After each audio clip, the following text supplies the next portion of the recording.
लो जी uncle जी। नमस्कार दोस्तों, सत श्री अकाल, आदाब। आज मैं फिर से एक कहानी आपके सामने पेश करने जा रहा हूँ। हर कहानी में, हर मुहावरे में, डकैतियों में एक जीवन की सच्चाई छुपी होती है। तो ऐसी ही एक कहानी के साथ मैं उपस्थित हूँ आपके सामने। बहुत पुरानी बात है। महात्मा बुद्ध जीवन की सच्चाई जानने के लिए एक जंगल से गुजर रहे थे। जंगल से गुजरते हुए एक छोटे से गांव में पहुंचे और आराम करने के लिए एक पेड़ की छांव में बैठ गए। वहां से गुजरते हुए एक स्त्री ने उन्हें देखा और उनसे कहा कि आप इतने जवान हो, सुंदर हो, तो आपने ये गेरुआ कपड़े क्यों पहन रखे हैं?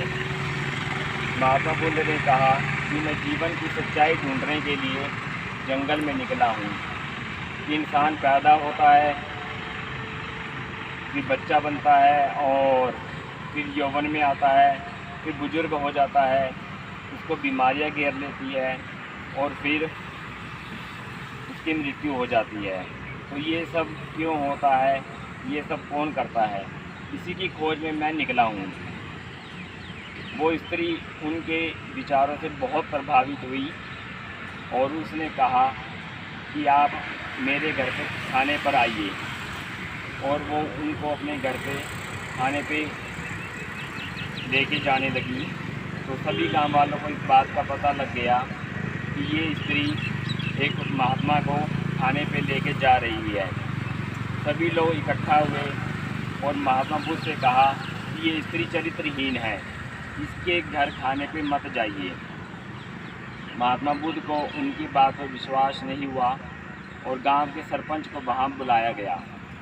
और महात्मा बुद्ध ने सरपंच से भी पूछा, क्या ये स्त्री चरित्रहीन है? सरपंच ने कहा कि हाँ, ये स्त्री चरित्रहीन है। महात्मा बुद्ध ने उस सरपंच का एक हाथ ऊपर को उठा लिया और कहा कि अब आप दूसरे हाथ से ताली बजा कर दिखाइए। उस सरपंच ने कहा कि एक हाथ से ताली नहीं बज सकती, ये असंभव है। तो महात्मा बुद्ध ने कहा कि अगर एक हाथ से ताली नहीं बज सकती तो एक अकेली स्त्री चरित्रहीन कैसे हो सकती है? उसके लिए एक आदमी का होना बहुत जरूरी है। वो भी जरूर चरित्रहीन ही होगा, तभी एक स्त्री चरित्रहीन हो सकती है। सभी गांव के व्यक्ति और सरपंच शर्मिंदा से अपनी गर्दन नीचे झुका ली। इससे हमें ये शिक्षा मिलती है, किसी के ऊपर आरोप लगाने, किसी के ऊपर उंगली उठाने से पहले अपने अंदर इंसान को झांक कर देखना चाहिए कि हम क्या चीज़ हैं। तो दोस्तों, आप मेरी कहानी को ध्यान से सुना करो और आगे मैं मुहावरे, लोकोक्तियाँ, कहावतें भी के बारे में भी बोलूँगा जिसमें जीवन की सच्चाई होती है। आप मुझे मेरे बोलने के ढंग से और मेरी कहानियों पे ध्यान दिया करो, जिससे क्या शिक्षा मिलती है। अकलाने वालों के भी एक एम होते हैं, एक सपने होते हैं। अगर हम घबराएंगे, डरेंगे तो हम खुल के नहीं बोल पाएंगे और अपने सपनों तक नहीं पहुंच सकते। किस चीज़ का घबराना दोस्तों?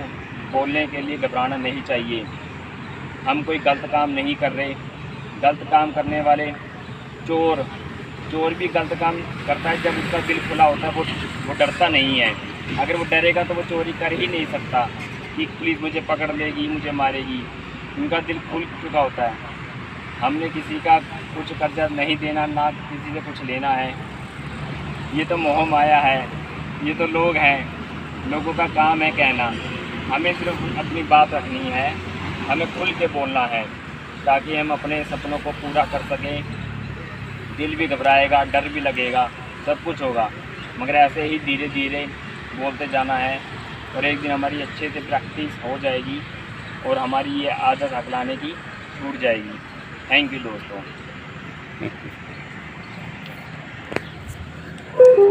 वीडियो